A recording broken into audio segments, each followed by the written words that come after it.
महाराष्ट्र राज्य जनसुरक्षा विधेयक युती सरकारच्या वतीने बहुमताने मंजूर करण्यात आले होते।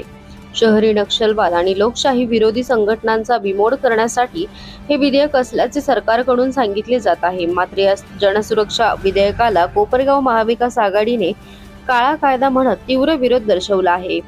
जनसुरक्षा विधेयक म्हणजे लोकशाहीचा आवाज बंद करण्याचा डाव असल्याचा आरोप कोपरगाव महाविकास आघाडीच्या वतीने करण्यात आला असून आज कोपरगाव येथे महाविकास आघाडीच्या वतीने जनसुरक्षा कायद्याविरोधात तीव्र निषेध आंदोलन करण्यात आले आहे। सदर कायदा रद्द करण्यात यावा अशी मागणी एका निवेदनाद्वारे सरकारकडे करण्यात आली आहे। सदरचे निवेदन कोपरगाव तहसीलचे नायब तहसीलदार चंद्रशेखर कुलते यांनी स्वीकारले आहे। नेपाळसारखी परिस्थिती नको असल्यास सदरचा कायदा तात्काळ रद्द करण्याची मागणी महाविकास आघाडीच्या वतीने करण्यात आली असून मागणी मान्य न झाल्यास यापेक्षा तीव्र आंदोलनाचा इशारा महाविकास आघाडीच्या वतीने देण्यात आला आहे। यावेळी महाविकास आघाडीचे नेते, पदाधिकारी, कार्यकर्ते मोठ्या संख्येने उपस्थित होते। आम्ही सगळे महाविकास आघाडीचे जे कार्यकर्ते आणि नेते कंपनी आहे ते या महाराष्ट्र सरकारने जे जन सुरक्षा विधेयकाच्या नावाखाली जो कायदा आणलेला आहे तो कायदा लोकशाहीला मारक आहे, आपल्या अभिव्यक्ती स्वातंत्र्यावर गादा आणणारा आहे। तरी सदरचा कायदा त्वरित मागे घ्यावा, कारण आणीबाणीचा तुम्ही भरपूर निषेध केला।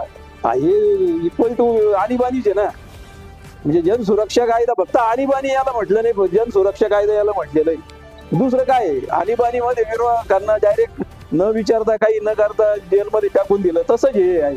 आम्ही समजा सरकार विरुद्ध एखादा शब्द बोललो किंवा आंदोलन केलं किंवा काही सत्याग्रह जरी केला तरी आम्हाला 2 वर्ष किंवा 7 वर्षाची शिक्षा होऊ शकते। कारण काय, तुम्ही सरकार विरोधात निदर्शने केले आणि त्याला गोंडस नाव दिलं नक्षलवाद।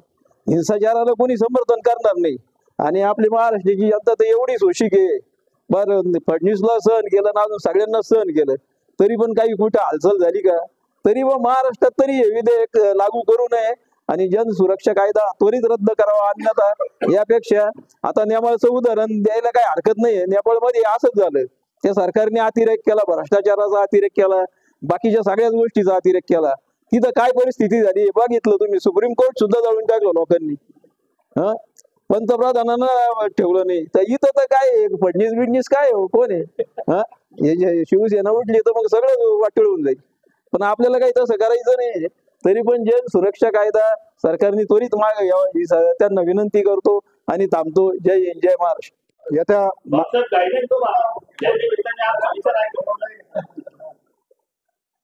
यावर्षीच्या पावसाळी अधिवेशनात महायुती सरकारने जो जनसुरक्षा कायदा आणलेला आहे त्या कायद्याच्या विरुद्ध आता संदीपरावांनी सांगितले 13,000 हरकती, आम्ही सुद्धा त्या ऑनलाईन हरकती नोंदवलेल्या होत्या। पण तो जो कायदा आणलेला आहे, कायदा आणण्याची सरकारला गरज का पडली? सरकार म्हणतं अर्बन नक्षल म्हणून आम्ही कायदा आणला, पण रासुका सारखा कायदा असताना देशात भारतीय दंडविधान याच्यात अनेक 3 कायदे आणि महाराष्ट्र सरकार सुद्धा कायदा असताना कायदा आणण्याची गरज का पडली? ह्या कायद्याकडे जर पाहिलं तर हा कायदा आहे, जो कोणी रस्त्यावर सरकारच्या विरोधात येईल किंवा प्रतिक्रिया देईल त्याला अटक केल्यानंतर त्याला 7 वर्ष शिक्षा आहे। परंतु भारतीय दंडविधान संविधान मध्ये जर असा एखादा आरोपी अटक केला तर त्याच्या घरच्यांना सांगितलं जातं का तुझ्यावर अशा प्रकारचा गुन्हा आहे, तो जिल्हा कोर्टात आहे, त्याच्या घरच्यांना कल्पना दिली जाते।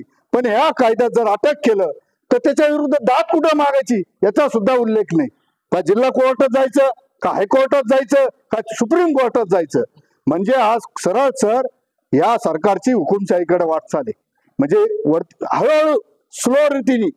आणि आता राजा म्हणून सांगितलं नेपाळमध्ये काय झालं, नेपाळमध्ये सोशल मीडियावर बंदी आली, तिथला तरुण रस्त्यावर उतरला, पंतप्रधानाची बायको सुद्धा जाळून टाकली त्यांनी।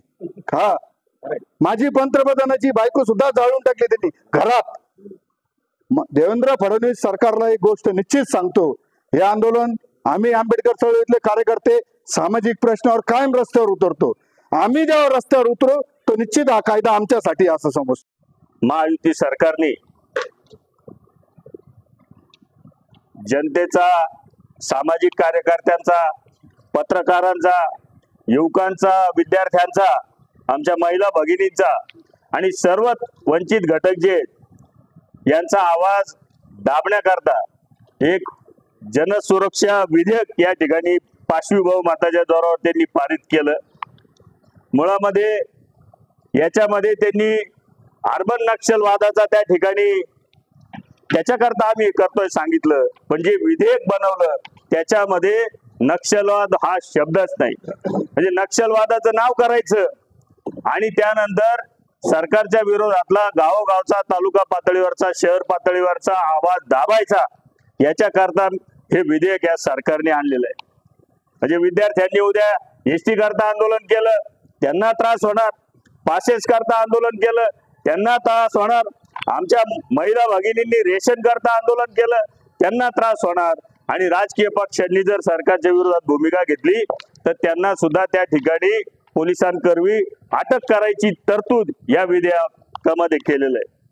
नक्षलवादाचं कोणी समर्थन करत नाही, पण तुमच्या कायद्यात जर हा शब्दच नाहीये तर हा कायदा जे कोणी विरोधी पक्षाचे पदाधिकारी असतील किंवा जे कोणी सामाजिक कार्यकर्ते असतील त्यांना सगळ्यांना दाबण्याकरता कायदा आहे. पोलिसांना अमर्यादा अधिकार या कायद्यामध्ये दिलेले.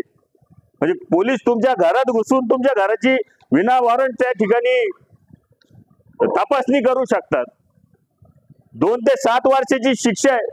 अजामीनपत्र गुन्हे याच्यामध्ये दाखल होऊ शकतात, आणि ते कोणावर होऊ शकतात तर सामाजिक कार्यकर्त्यांवर होऊ शकतात, राजकीय पक्षाच्या पदाधिकाऱ्यांवर होऊ शकतात. म्हणजे तुमचं म्हणणं काय, संविधान जेव्हा डॉक्टर बाबासाहेब आंबेडकरांनी